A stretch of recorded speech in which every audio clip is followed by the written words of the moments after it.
play, life cannot be understood without much charity, cannot be lived without much charity.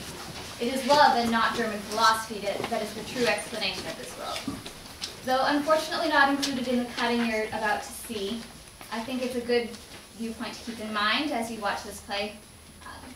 We understand and accept the faults in others without having to accept that they remain in their faults. I hope that you will enjoy watching this scene from Oscar Wilde's An Ideal Husband as much as I enjoyed directing it.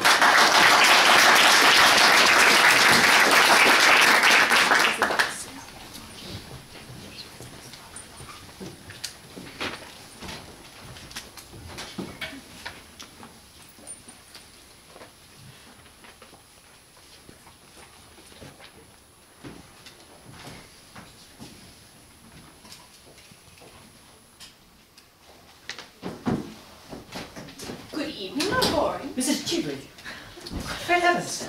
May I ask what you were doing in my drawing room? Oh, merely listening. I have a perfect passion for listening through keyholes. One always hears such wonderful things. Doesn't that sound rather like tempting Providence? Oh, surely Providence can resist temptation by this time. I'm glad that you have called. I'm going to give you some good advice. Oh, pray don't. One should never give a woman anything she can't wear in the evening. I see you are quite as willful as you used to be. Oh, far more, in fact. I've greatly improved. I've had more experience. Too much experience is a dangerous thing. Right, have a cigarette. Half the pretty women in London smoke cigarettes. Personally, I prefer the other half. Thanks, but I never smoke. My dressmaker wouldn't allow for it. And a woman's first duty in life is to a dressmaker, is it not? What the second one is, no one's yet discovered. You have come to sell me Robert Chiltern's letter, haven't you? To offer it to you on conditions. However did you guess that? Because you haven't mentioned the subject. Have you got it with you? Oh no, a well-made dress never has pockets. What is your price for it? Oh, Arthur, how absurdly English you are. The English think that a checkbook can solve any problem in life. Well, let me assure you, Arthur, I have very much more money than you do, and almost as much as Robert Chiltern's got a hold of. No, money's not what I want. What do you want then, Mrs. Cheveley? Why don't you call me Laura? I don't like the name. Oh, you Yes, that's why. Oh, Arthur, you loved me once, Yes. and you asked me to be your wife. That was the natural result of my loving you. And then you threw it all away because you saw, or thought you saw, poor old Lord Mortlake trying to have a violent flirtation with me in the conservatory in Tenby. I'm under the impression that my lawyer settled that matter with you on certain terms. Well, at that time I was poor, but you were very rich. Quite so. That is why you pretended to love me. Poor old Lord Mortlake, who only ever had two topics of conversation, his gout and his wife. Personally, I could never make out which of the two he was talking about. He's the most terrible language for each. Arthur, you were silly. Lord Mortlake was never anything more to me than an amusement. One of those utterly tedious amusements one only finds at an English country house on English country Sunday. Well, if you ask me, I don't think that anyone at all is morally responsible for what he or she does at an English country house. Yes, I know lots of people think that. Arthur, I loved you. My dear Mrs. Cheveley, you have always been far too clever to have known anything about love. But I did love you, and you loved me. You know that you loved me. And love is such a wonderful thing. I suppose that if a man has once loved a woman, he will do anything for her except continue to love her. Yes, except that. Arthur, I'm tired of living abroad. I want to move back to London. I want my own house here. I want a salon. If I could only teach the English to speak and the Irish to listen, then society here would be quite civilized. I've arrived at the romantic stage. I knew that when I saw you for the first time at the Chilterns that you were the only one who I'd ever cared for, if I'd ever cared for anyone at all. And so, Arthur, on the morning of the day you marry me, I will give you Robert Chiltern's letter. Or I will give it to you now if you promise to marry me. Now, Tomorrow? are you really serious? Oh yes, quite serious. I should make you a very bad husband. Oh, I don't mind bad husbands. I have had two, and they've amused me immensely. You mean that you amuse yourself immensely, don't you? What do you know of my married life? Nothing, but I can read it like a book. What book? Well, the book of numbers. Arthur, do you find yourself quite charming insulting a woman in your own home? In the case of very fascinating women, sex is a challenge, not a defense. I suppose that's meant as a compliment. Why, my dear Arthur, women are never disarmed by compliments. Men always are. That's the difference between the sexes.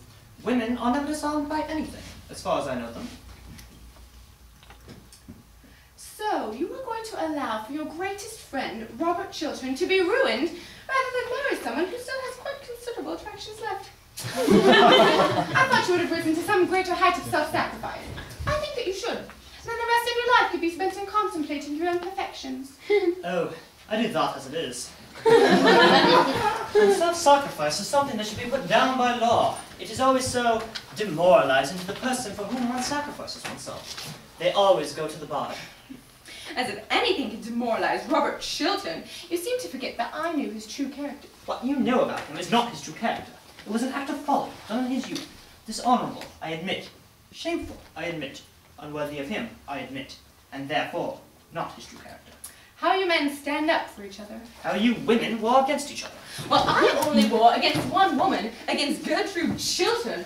I hate her. I hate her now more than ever. Because you have brought a real tragedy into her life, I suppose? Oh, the only real tragedy in a woman's life is that her past is always her lover and her future invariably her husband.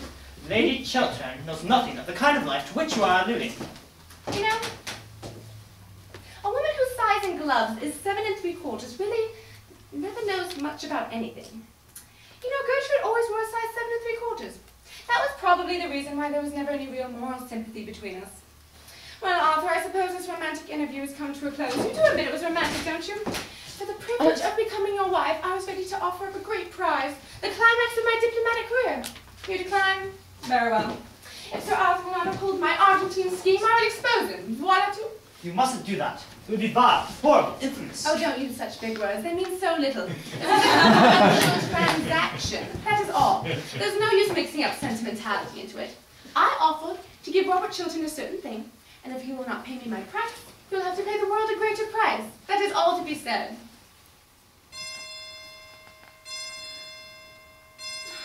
Oh, but I really must be going. Goodbye. Won't you shake hands? With you? No.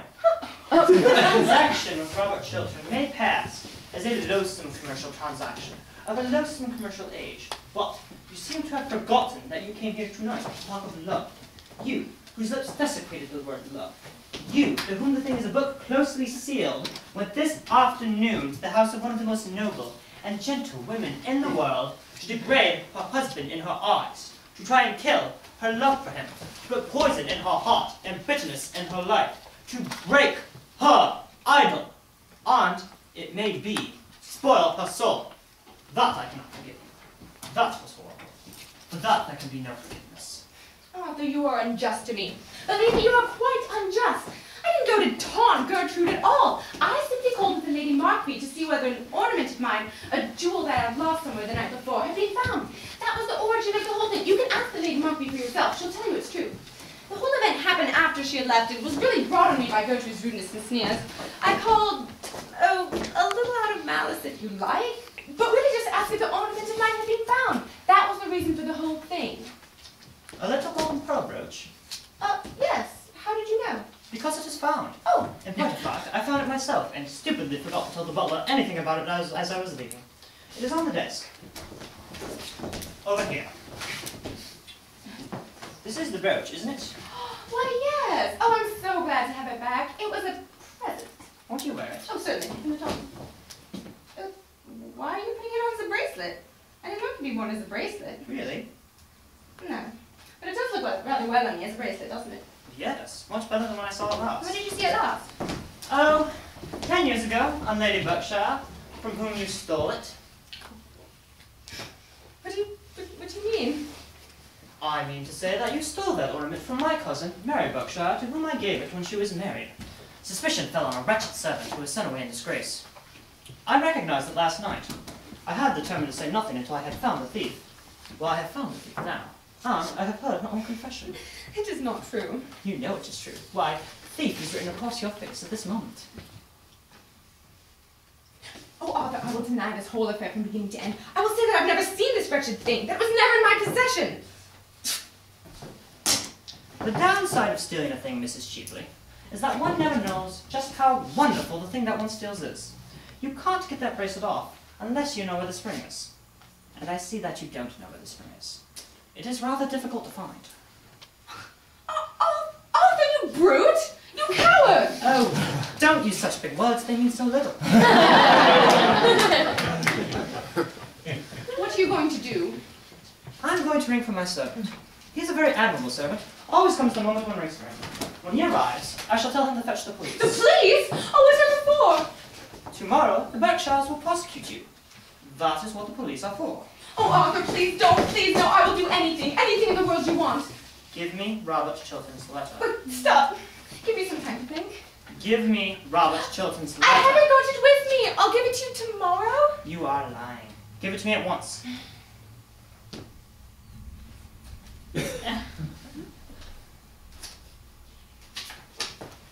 This is it. Yes.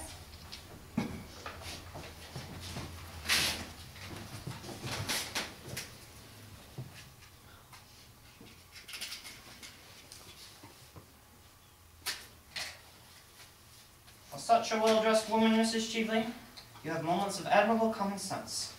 I congratulate you. Thanks. Will you give me a glass of water? Certainly.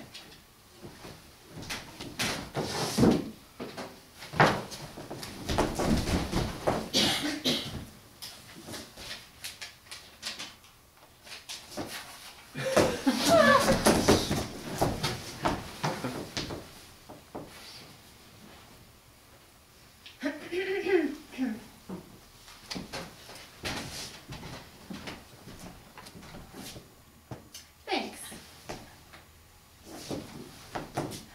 I'm never again going to try to harm Robert Chilton. Fortunately, you haven't the chance, Mrs. Cheveley. Even if I had the chance, I wouldn't. In fact, I'm going to offer him a great service. Well, I'm glad to hear it. It is a reformation. Yes, I just can't bear for so upright a gentleman, so honourable an English gentleman, being so shamefully deceived and so... Well, Well, it seems that Gertrude's dying speech and confession has strayed its way into my pocket. what do you mean? I mean that I'm going to give Robert Chiltern the love letter that his wife Gertrude wrote to you tonight. Love letter? I want you. I trust you. I'm coming for you. Gertrude. You wretched woman! Must you always be thieving? Give me back that letter at once. I shall take it from you by force. You shall not leave this room till I've got it. Where have you put it? I'm looking for... Where have you put the letter? I don't have it with me. What?